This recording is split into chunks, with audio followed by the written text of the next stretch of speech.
খুবই মানে দুঃখ লাগতেছে, কারণ আসলাম যে আমার যে একটা খোরাক আছে, খোরাকটা আমি এখনো পাইনি, যেটা সত্যি কথা।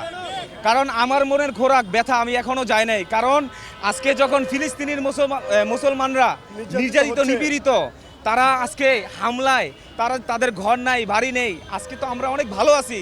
আজকে ইন্ডিয়ার মধ্যে আমার মুসলমান ভাইকে হত্যা করা হচ্ছে।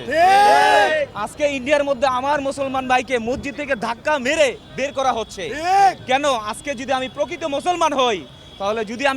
মুসলমান হই, তাহলে আজকে আমাকে অবশ্যই এখানে প্রতিবাদ করা উচিত।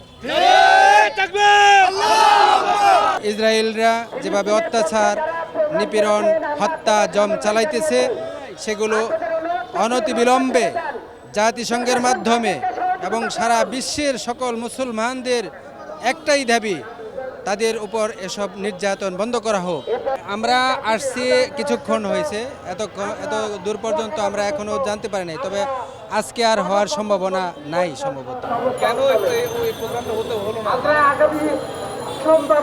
এটা আমার অত্যন্ত দুঃখজনক, কারণ আমরা মুসলমান হিসেবে আমরা ফিলিস্তিনের পক্ষে আমরা যে সমর্থন দেখাইতেছি, যে অন্যায়ের বিরুদ্ধে যে প্রতিবাদ করতেছি, সে প্রতিবাদ আমাদেরকে যথাযথভাবে করতে দেওয়া হলো না। এজন্য আমরা অত্যন্ত দুঃখিত।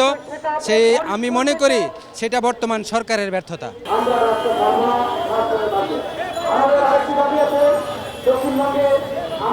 তবে আমাদের এই রাস্তা চুয়াকাটা থেকে করার জন্য আমরা আগামী সোমবার দিন